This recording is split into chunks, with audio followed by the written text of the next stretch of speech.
O assunto agora é mercado de trabalho. Um estudo revela quais as profissões devem desaparecer e quais devem ganhar espaço nos próximos anos. Marcelo Casagrande. Esse relatório foi elaborado pelo Fórum Econômico Mundial com o apoio da Fundação Dom Cabral nas pesquisas de opinião executiva. É um estudo bem claro, mostrando então, entre outros fatores, a questão do avanço da tecnologia e os reflexos no mercado de trabalho. Assunto importante que realmente vale para todo mundo que está nos acompanhando, gerações mais novas e também as mais maduras. A gente convidou, inclusive, para conversar com a gente aqui no nosso SBT News, o executivo de RH, Marcos Tonin, que está aqui com a gente agora para trazer algumas informações para a gente tentar entender um pouco desse momento, desse cenário que o mundo inteiro vive, né? Tonin, seja bem-vindo ao nosso SBT News. A gente tem um número importante nesse estudo que faz uma projeção aí de uma expectativa de criação de 69 milhões de vagas de empregos nos próximos 5 anos, mas, por outro lado, uma redução de 83 milhões de postos que podem ser eliminados justamente por conta dessa digitalização. Pergunta que eu te faço é a seguinte: é uma coisa cíclica, né? De tempos em tempos, esses ajustes vão sendo feitos aí no mercado de trabalho. Oi, Marcelo, prazer estar com vocês aqui hoje.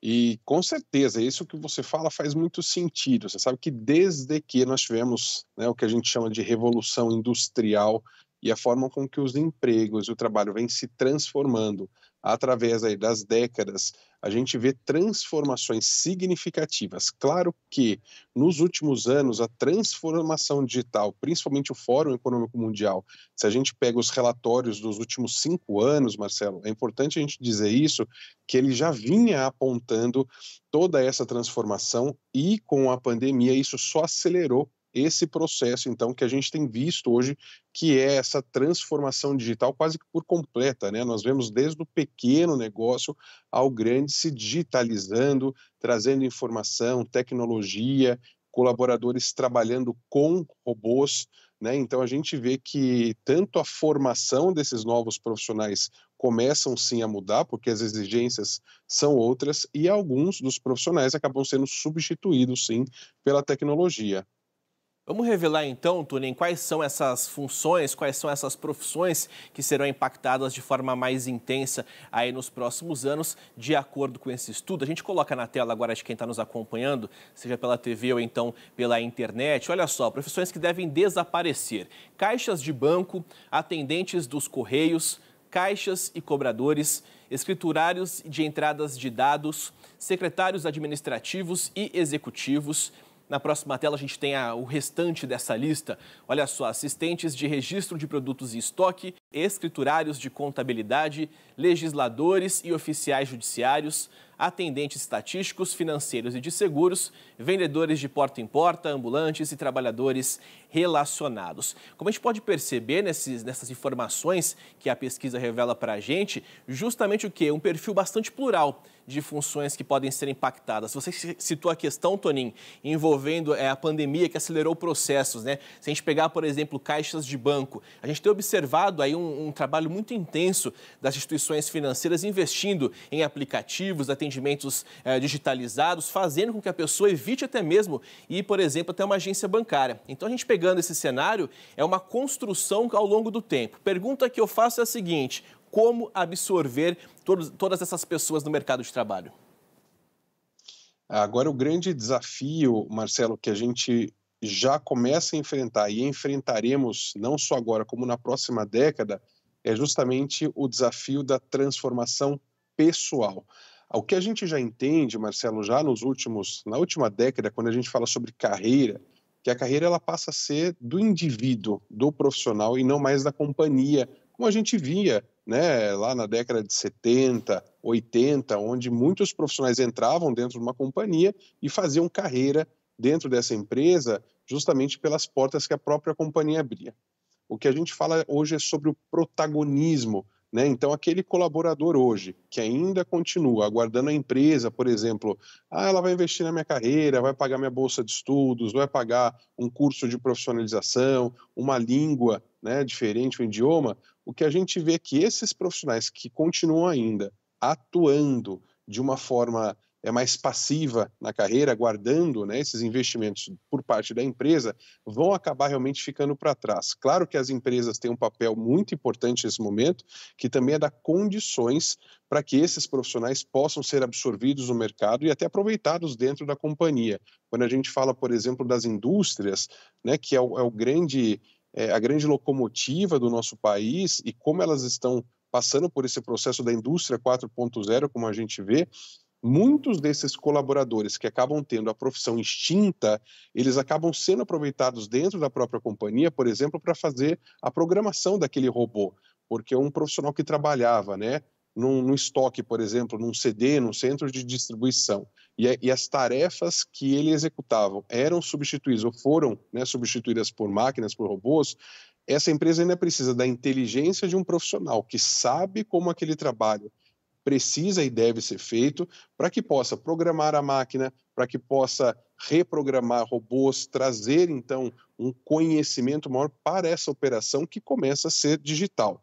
Você citando essa questão de nova safra de profissionais que o mercado busca, eu acho que vem um alerta que a gente tem que fazer para quem está nos acompanhando, é aquele trabalhador que tem síndrome de Gabriela. Eu ouvi essa expressão uma vez, eu gosto muito de reforçar, que é aquele eu nasci assim, eu cresci assim, eu vou morrer assim. A gente vê muito, principalmente entre as gerações mais jovens, Toninho, desses profissionais que parece que não querem mudar, não são flexíveis. Como que as empresas enxergam, como que o mercado enxerga aquele profissional que acha que ele deve continuar naquela função que ele escolheu para a vida dele, por exemplo? Do lado do profissional, né, aquele profissional que insiste ainda, Marcelo, em ser rígido, inflexível, não acompanhar as próprias transformações que a própria carreira dele carrega, são profissionais que estão fadados, sim, a serem substituídos fortemente no futuro próximo.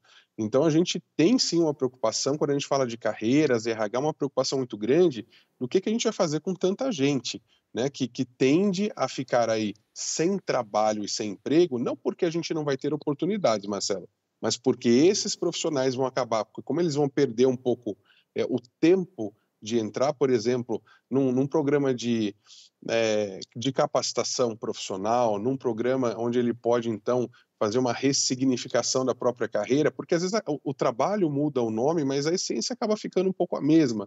Então é importante que esses profissionais tenham sim a consciência de que eles precisam, de alguma forma, fazer uma atualização sobre o trabalho que ele já faz hoje e, de repente, seguir caminhos diferentes, porque aquele profissional que ficar estagnado realmente vai ter grandes problemas profissionais de recolocações, aí até de inserção no mercado de trabalho. Isso é uma coisa que a gente já sabe que vai acontecer. A gente está falando tanto, né, dessas profissões que vão acabar. Vamos mostrar então as profissões que serão um sucesso, digamos assim, no futuro próximo, né? A pesquisa mostra que especialistas em inteligência artificial e aprendizagem de máquina, especialista em sustentabilidade, analistas em inteligência de negócios, analista de segurança da informação, engenharia de fintechs. Na próxima tela, cientistas e analistas de dados, engenharia de robótica, especialista em Big Data, operadores de equipamentos agrícolas, especialistas em transformação digital. Eu vou pegar o gancho dessa última profissão, Toninho, porque a gente tem falado muito em transformação, né? O mercado tem buscado alternativas, tem trazido ali soluções para otimizar, é claro, maximizar os lucros, otimizar as operações e, claro, evitar enfrentar qualquer tipo de crise, né? Quando a gente fala em adaptações que devem ser feitas, quando a gente fala em atualizações que precisam ser feitas, o pessoal tem que estar ligado. O mercado vai absorver profissionais técnicos, ou seja, tem que ter uma capacitação. Aquela pessoa que hoje não tem as características ideais para essas profissões do futuro. Qual que é o caminho para que elas consigam realmente virar a chave, mudar o comportamento, para que elas consigam se adequar e poder aproveitar aí no futuro próximo essas novas profissões? É importante, Marcelo, isso que você está dizendo sobre transformação, porque a gente fala muito de uma transformação cultural junto com a mudança da tecnologia, ou a inserção da tecnologia de uma forma tão ostensiva como a gente tem hoje. O que a gente tem que entender é que é uma evolução de muitas carreiras. Nós não estamos falando de carreiras simplesmente novas. Quando a gente fala de inteligência de mercado, nós sempre tivemos uma pessoa de inteligência de mercado, não talvez com as ferramentas as quais nós temos hoje. Por exemplo, dentro da área do próprio recursos humanos, hoje, você ter alguém, né, responsável por análise desses dados, por estatística, né?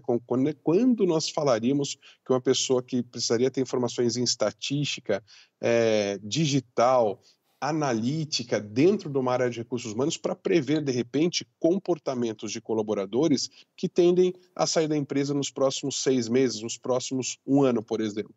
Então, para aquelas pessoas que ainda não estão entendendo, né, o que está acontecendo, nossa, será que minha profissão ela vai acabar de vez? Aqui você mostrou uma lista de 10, mas nós já sabemos que pelo Fórum Econômico Mundial existe uma lista com mais de 600 profissões aí que estão na lista aí de entrarem em desuso, porque, na verdade, você acaba tendo outras transformações dentro daquela própria profissão. Então, de repente, ela ganha um nome diferente, é uma ferramenta nova, ou realmente ela vai ser substituída, por exemplo, por um robô, por uma tecnologia diferente.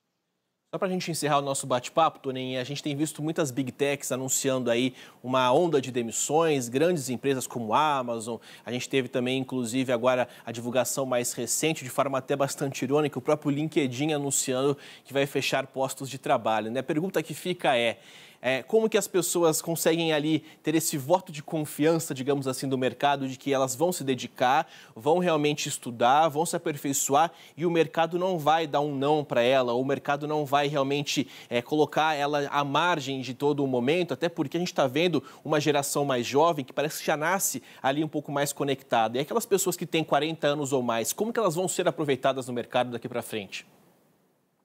São 2 pontos importantes, Marcelo. O primeiro deles, né, quando você fala dessas grandes empresas de tecnologia, nessa rampa de demissão que a gente tem visto, isso já também era esperado. Nós tivemos aí uma explosão de tecnologias, onde precisava-se de muitos técnicos, e aí a gente está falando de atividades de formação, por exemplo, de softwares, né? Ou seja, existe uma fábrica aí que eles estavam construindo muitas das ferramentas, onde você tem projetos e, em determinado momento, esses projetos cessam porque a tecnologia fica pronta para ser utilizada. Esse é o grande receio, né, que a gente tem e o medo clássico dessa tecnologia, porque a partir do momento em que eu executo a minha função e cumpro o meu papel naquele projeto, eu acabo sendo substituído por um robô, por exemplo, ou por uma inteligência artificial. Acontece que a gente já viu isso acontecendo lá da década de 80, quando nós tínhamos dentro de indústrias, Marcelo, profissionais sendo substituídos por robô na indústria automotiva, por exemplo. E dá para falar que a indústria automotiva hoje não emprega pessoas? Isso não é verdade, ela continua empregando mesmo tendo a tecnologia há muitas décadas dentro. Então, o que a gente vê ali que, claro, aquele profissional que ficava apertando parafuso, hoje ele não aperta mais parafuso, ele nem está mais naquela fábrica. O que ele faz, os que ficaram e conseguiram ter uma atualização e conseguiram, né, mostrar um pouco mais, né, das suas qualidades profissionais de trabalho, estão executando outras atividades, muitas das vezes muito mais nobres do que aquela que ele fazia antes. Parece que o mercado de trabalho realmente começa a entender a importância desses profissionais, né, que a gente chama dos 50 a mais, nem dos 40, dos 50 a mais. Então, se tem alguém aqui nos acompanhando, né, que está com seus 52, 53, 54 anos e um pouco preocupado, o que a gente vê é que nas próximas décadas esses profissionais terão muito mais espaço dentro das companhias por conta do conhecimento, não só técnico, mas da vivência que ele tem do ambiente corporativo, porque essa geração mais nova ela não quer saber realmente de passar muito tempo dentro de uma companhia. A gente vê que o ciclo de carreira dessa geração é um ciclo de carreira muito menor, e as empresas, para poderem realmente implantar os seus planejamentos estratégicos, né, que tanto se fala aí, ela precisa de profissionais muito mais consistentes. Claro que não é só o fato desse profissional ter 50 anos ou mais ou não, ele também precisa estar atualizado. Então, para esse profissional hoje, a minha sugestão é, olha, vá correr atrás realmente de informações aí para que você possa se atualizar e estar pronto para ser absorvido pelo mercado de trabalho em breve. Legal. Marcos Toninho, executivo de RH, muito obrigado pela participação com a gente aqui no nosso SBT News. Foi um prazer. Até mais, até a próxima. Até, obrigado, viu? E olha, pessoal, só para compartilhar e acrescentar informação para vocês que nos acompanham, essa pesquisa levou em consideração números, aí, informações encontradas no LinkedIn e também pesquisas feitas com 813 empresas ao redor do mundo. A gente segue com as notícias do Brasil e do mundo aqui no SBT News.